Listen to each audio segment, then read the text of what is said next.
The last theorem in this section requires a little bit of vision when you are looking at these triangles. The similar right triangle theorem says if an altitude is drawn to the hypotenuse of a right triangle, then the two triangles formed are similar to the original and to each other. Lots of words. Basically, if you drop a right angle from the right angle, you create three similar right triangles. And so I'm going to highlight, we have the little one, we have the medium one, and we have the big outer one. As has been the case the entire lesson, keeping corresponding parts to corresponding parts is very important. So in any right triangle, we can talk about the short leg, the long leg, and the hypotenuse. So if I separate these out, and I'm going to kind of exaggerate short and long, in my littlest triangle, I have A, B, C. In my medium triangle, the right angle is still at B, but C is my short leg and D is my long leg. And in my biggest triangle, my right angle is at C. I go down A for my short leg and down D for my long leg. So I'm going to color code these. Here's my yellow. Here's my medium blue. And here's the large pinky purple one. When you go to write the proportions of short leg, long leg, hypotenuse, you really have to have your vision straight on these pictures, because this part right here, the short leg of the blue is the long leg of the yellow. They overlap. And over here, the hypotenuse of the yellow is the short leg of the purple. Over here, the hypotenuse of the blue is the long leg of the purple. So you have to be very clear and don't be alarmed when numbers are repeated in your proportions. So if we look at another triangle, and just to see if we have our vision so that we can draw these, our smallest triangle is right here, our medium triangle, and our large triangle. And if we draw them out separately, again, exaggerating the long and short just a bit,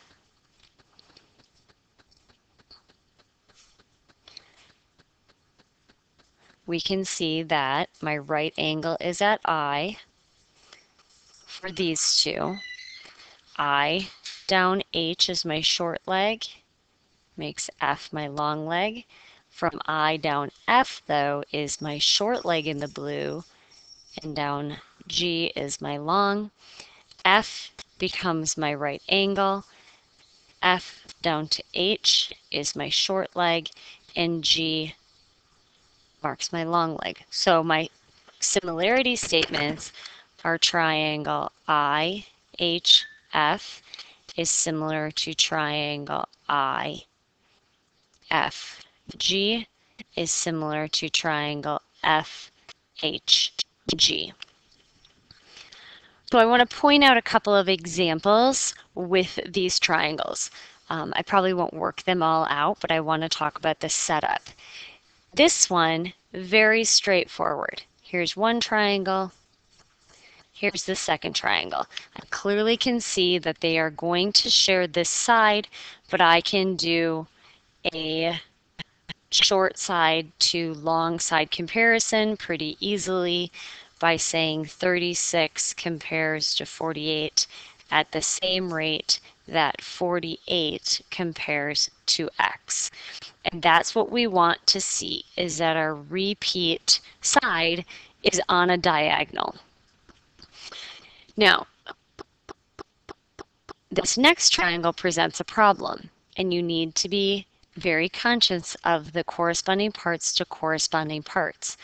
When I look at this triangle, I know the short leg and the hypotenuse.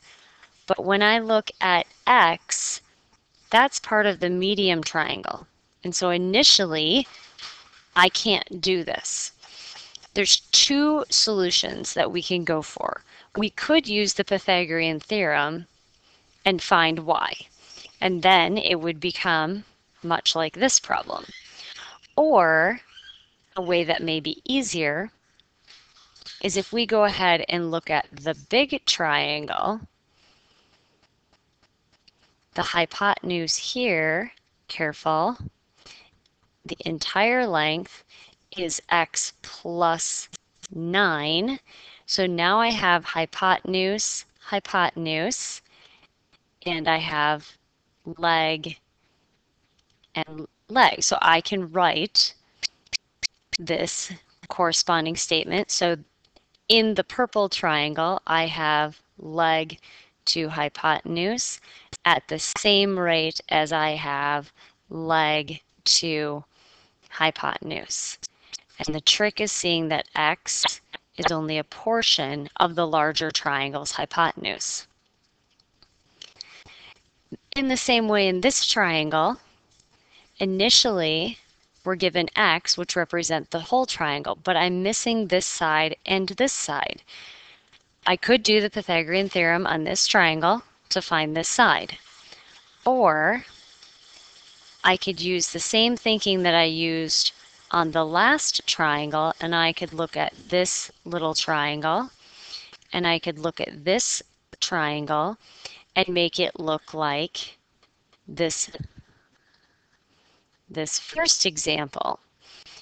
And the way I'm going to do that is, if I know the whole length is x and I know this piece is 9, by parts to whole, this piece is x minus 9.